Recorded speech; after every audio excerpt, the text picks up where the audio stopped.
Como saben, soy Sebastián Vargas Salido, soy alumno de la Universidad Piloto de Colombia. Hoy les vengo a hablar de lo que son los bienes según el ordenamiento jurídico colombiano. ¿Qué quiere decir esto? En pocas palabras, es cualquier objeto material y material que tiene un valor significante que puede ser motivo de que alguien se quiera apropiar de este. A su vez, existen algunos tipos de bienes y que estos se clasifican y subclasifican de maneras diferentes de acuerdo a los rasgos y según su naturaleza y disponibilidad. Estos bienes son corporales, incorporales, muebles e inmuebles, y que a la vez pues existen algunos como por ejemplo bienes públicos o privados.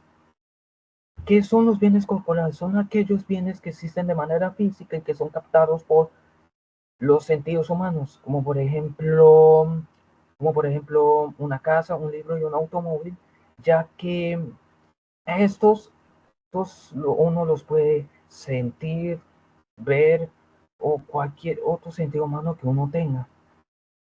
Ahora, seguido los corporales, están los inmuebles, que son esos bienes que deben de permanecer en su lugar de origen. Por ejemplo, ya sea una tierra o una mina, que es algo que ya está hecho y que no se puede modificar. Y seguido de inmuebles están los muebles, que son aquellos que tienen la opción de moverse de un lugar a otro. Un ejemplo de esto es que si uno se muda, se puede llevar las pertenencias que tenga a su nombre. Por ejemplo, una silla, una maquinaria, o hasta podría llevarse a su mascota, etcétera, etcétera. Ahora les voy a hablar de los bienes incorporales. La definición de estos es que son aquellos derechos vitales que a la vez no existen físicamente. Un ejemplo de esto serían los derechos de autor de una obra literaria, la patente para la creación de un invento, etcétera, etcétera. Y seguido de esto está relacionado de manera indirecta los bienes universales, que es un grupo de bienes que se considera un todo, como por ejemplo una herencia. ¿Qué quiere decir un todo? Como por ejemplo, esa misma herencia puede estar constituida de casas, automóviles o cualquier otra cosa que esté estipulada en eso. Ahora les voy a hablar de los bienes no fungibles. Son esas posiciones que no pueden ser reemplazadas por otras por sus características únicas. Por ejemplo, la Mona Lisa, si esta se llegara a destruir o así, no se podría recrear porque los rasgos o, o efectos o así que se utilizan para la creación de esta obra de arte son de siglos atrás, algo que no existe en la actualidad. Ahora les voy a hablar de lo que son los bienes públicos. Estos pertenecen a un Estado o, mejor dicho, gobierno y que cuyo propósito es que sean usados por sus ciudadanos. Un ejemplo de esto serían, serían edificaciones, por ejemplo, una planta de agua, un hospital, una estación de policía o de bomberos. Y seguro este también está relacionado, pero no de manera muy cercana, los bienes fungibles, que a diferencia de los no fungibles, estos sí se pueden reemplazar por otros de la misma categoría y calidad. Por ejemplo, ya sea el dinero, los granos de arroz, etcétera. Como por ejemplo, si, si, si una institución pública sufre algún daño, no, o por ejemplo, si a alguien de manera individual se le daña el computador, ya sería labor de los encargados de reemplazar eso si ya no tiene arreglo alguno. Ahora les voy a hablar de los bienes privados. Estos son propiedad de habitantes individuales o de empresas privadas. Por ejemplo, si uno le compra una nevera a una empresa, eso sería ejemplo de bien privado, que por ejemplo, ACES. Ya la mayoría de empresas se conoce que tienen sus siglas SA, que quiere decir Sociedad Anónima, y seguido de los bienes privados están los consumibles. ¿Qué quiere decir consumibles? Que, por ejemplo, si uno se compra un paquete de galletas, este deja de existir porque solo tiene un uso y es de comerlas.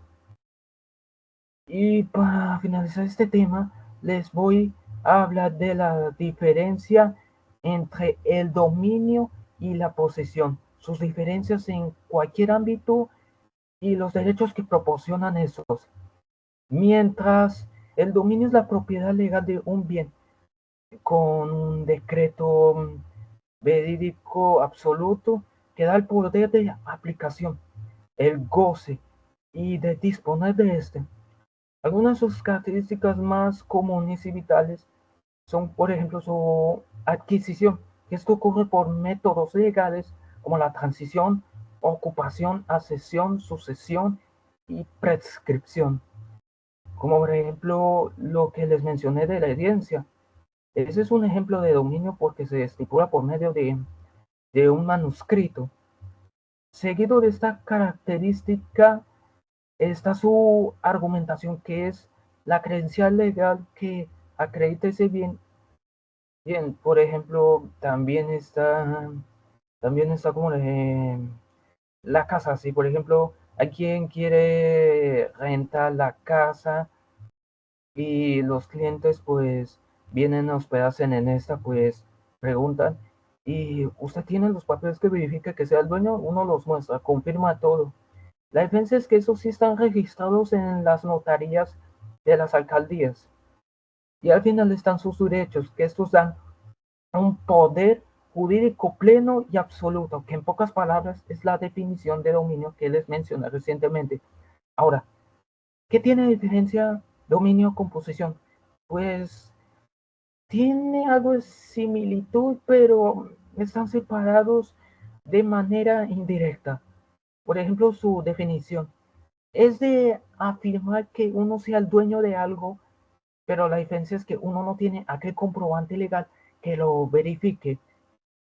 Sus características son casi iguales como les mencioné, solo que con pequeños peros, como por ejemplo el tema de la adquisición, que por ejemplo se da con simplemente agarrar ese objeto y decir que no, yo soy el dueño. Ese sería el ejemplo de adquisición en término de posesión.